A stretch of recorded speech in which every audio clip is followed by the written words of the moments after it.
దేశం తరపున cricket match ఆడి గెలవడం ఎంతో ఆనందంగా ఉందని టీ20 అందులో మహిళా ప్రపంచ కప్ క్రికెట్ క్రీడాకారిణి పాంగి కరుణాకుమారి తెలిపారు.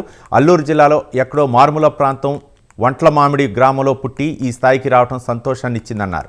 అందరి ప్రోత్సాహంతోనే భారతదేశం తరపున ఆడి ప్రపంచ కప్ సాధించగలిగానని అన్నారు.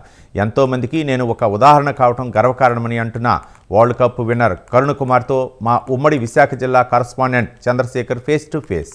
ఎదుర్కొని చాలా భయభ్రాంతులకు గురై క్రికెట్ మ్యాచ్ ని తిలకించడం లేదా ఆడటం అనేది జరుగుతుంది. అలాంటిది చూపు లేకపోయినప్పటికీ కూడా మన భారతదేశానికి వరల్డ్ కప్ సాధించినటువంటి ఘనత ఇటు అల్లూరు జిల్లాకు సంబంధించినటువంటి వంట్లమామిడి గ్రామానికి సంబంధించిన పాంగి కరుణకుమారి సాధించిందంటే అది సాధారణమైనటువంటి విషయం అయితే కాదని చెప్పుకోవచ్చు. అయితే ప్రస్తుతం ఆ అమ్మాయి మనతో పాటు ఉన్నారు. వరల్డ్ కప్ సాధించిన తర్వాత జిల్లా కలెక్టరేట్కు ఇచ్చేసినటువంటి ఆమెకు జిల్లా పాటు తోటి విద్యార్థులు కూడా ఆమెనైతే అభినందించినటువంటి పరిస్థితి ఉంది.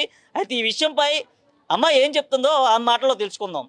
అమ్మా చెప్పండి, మీరు ఎంతకాలం క్రితం అందులో పాఠశాలలో జాయిన్ అయ్యారు? ఏ ఇయర్లో మీ స్కూల్ ఏ సంవత్సరంలో జాయిన్ అయ్యారు? స్కూల్లో చెప్పండి, ఏ క్లాస్లో జాయిన్ అయ్యారు? నేను ఇక్కడ 8th క్లాస్లో జాయిన్ అయ్యాను. 8th నుంచి 10th క్లాస్ వరకు చదువుతూ క్రికెట్ ఆడేవాళ్ళ? పేరెంట్స్ మీకు ఎలా సపోర్ట్ చేసేవాళ్ళు? మీ అమ్మా నాన్న ఎలా సపోర్ట్ చేసేవాళ్ళు? టీచర్స్ సపోర్ట్ ఎలా ఉండేది క్రికెట్ మ్యాచ్ ఆడుతానంటే? అమ్మ నాన్న వాళ్ళు కూడా సపోర్ట్ చేసేవాళ్ళు, అలాగే టీచర్స్ వాళ్ళు కూడా మరే ఇంత బాగా సపోర్ట్ చేసేవాళ్ళు. నీకు ఫస్ట్ ఎవరు అమ్మా నాన్న సపోర్ట్ చేశారా క్రికెట్ ఆడుతానంటే? టీచర్స్ సపోర్ట్ చేశారు? ఫస్ట్ టీచర్స్ వాళ్ళు సపోర్ట్ చేసేస్తే తర్వాత అమ్మ వాళ్ళు. ఏమనేవాళ్ళు అమ్మా నాన్న? ఫస్ట్ ఏమనేవాళ్ళు? క్రికెట్ ఆడుతానంటే ఏమైనా అనేవాళ్ళ? ఏమన్నారు? క్రికెట్ ఆడమ్మా అని చెప్పేవాళ్ళ, లేకపోతే మనకి గేమ్స్ వద్దని చెప్పేవాళ్ళ? అంటే నేను కూడా అమ్మ వాళ్ళతో క్రికెట్ ఆడుతున్నానని చెప్పేదాన్ని కాదు సార్.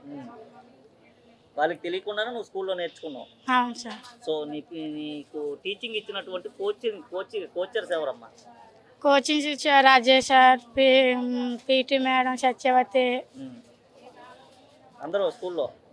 మీ క్లాస్మేట్స్ నీకు ఎలా సపోర్ట్ చేసేవాళ్ళు క్రికెట్ ఆడుతానంటే? చాలా సపోర్ట్ చేసేవాళ్ళు సార్. వాళ్ళు కూడా గెలిచి కప్పు తీసుకొని రావాలి, దేశానికి రాష్ట్రానికి మంచి పేరు నిలబెట్టాలి, అలాగే మా స్కూల్ కూడా మంచి పేరు తెచ్చి మంచి పేరు నిలబెట్టాలన్నారు సార్. అదే మాటలోనే నేను కూడా కాదనకుండా మంచి తీసుకొచ్చాం. అది కూడా పాకిస్తాన్ తో మ్యాచ్ ఆడి. అవునా? సో మీ ఆపోజిట్ టీం పాకిస్తాన్ మ్యాచ్, మీది ఇండియా టీం. వాళ్ళు బాల్ వేసేటప్పుడు నీకు ఎట్లా తెలిసేదమ్మా? అంటే వాళ్ళు బాల్ నేను సౌండ్ విని కొట్టేదాన్ని సార్. శబ్దం వస్తుందా మీకు? ఒక రకమైనటువంటి శబ్దం వినిపిస్తుంది. ఫ్యామిలీకి కానీ తోటి పిల్లలకు కానీ ఏం చెప్పాలనుకుంటున్నాను? నాలాంటి పిల్లల్ని కూడా బాగా నేర్చుకొని నాలాగా మంచి పొజిషన్కి రావాలనుకుంటున్నాను సార్. అలాగే నాలాంటి పిల్లలు కూడా మరింత వెనకాల ఉన్నారు, వాళ్ళని కూడా మరింత సపోర్ట్ చేసుకొని ముందుకు తేవాలని కోరుకుంటున్నాను సార్. ఓకే. అలాగే ఇప్పుడు చూసుకుంటే ఎప్పుడైనా సరే మీ ఫ్యామిలీలో నిన్ను తిట్టిన రోజులు కానీ లేదా కసురుకున్నటువంటి రోజులు కానీ ఏమైనా ఉండేవా? లేదు సార్, నాకు చిన్నప్పటి నుంచే చాలా జాగ్రత్త చూసుకుంది. నాన్న అమ్మ జాగ్రత్త చూసుకున్నారు? అవును సార్. ఓకే. స్కూల్కి ఎవరు తీసుకెళ్ళి ఎవరు తీసుకొచ్చేవాళ్ళు?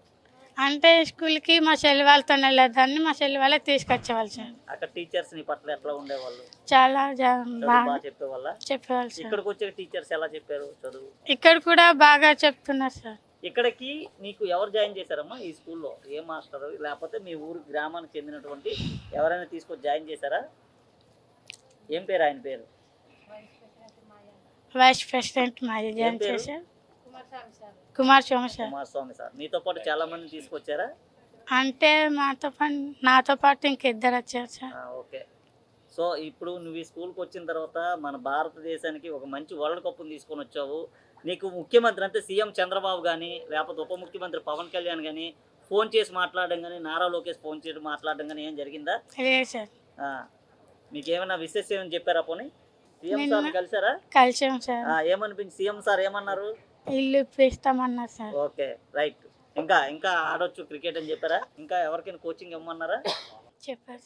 Okay, right. మనం చూసుకోవచ్చు రాష్ట్ర ముఖ్యమంత్రి కూడా ఆమెను కలిసినటువంటి పరిస్థితి ఉంది. ఈ నేపథ్యంలో ఆమె క్రీడలను అభినందించడమే కాకుండా మరింత మందికి ఉత్సాహం ఇచ్చేందుకు కూడా ముందుకు వెళ్ళేటటువంటి పరిస్థితి అంటూ కూడా ముఖ్యమంత్రి చంద్రబాబు అయితే చెప్పినటువంటి పరిస్థితి ఉంది. ఈ నేపథ్యంలోనే ఈరోజు సచివాలయంలో ఏదైతే అందరికి సంబంధించినటువంటి బాలబాలికలకు సంబంధించిన మరిన్ని గేమ్స్ని పెంపొందించే దిశగా కూడా కూటమి ప్రభుత్వం వెళ్తుందంటూ కూడా చెప్పిన పరిస్థితి కనిపిస్తుంది.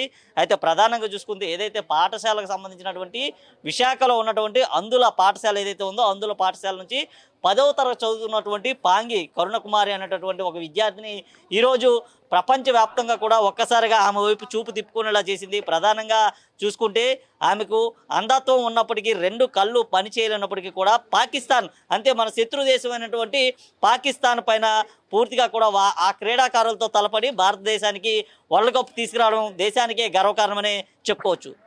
వీడియో జర్నలిస్ట్ అరుణ్తో చందు, ప్రైమ్ 9 విశాఖ నుండి.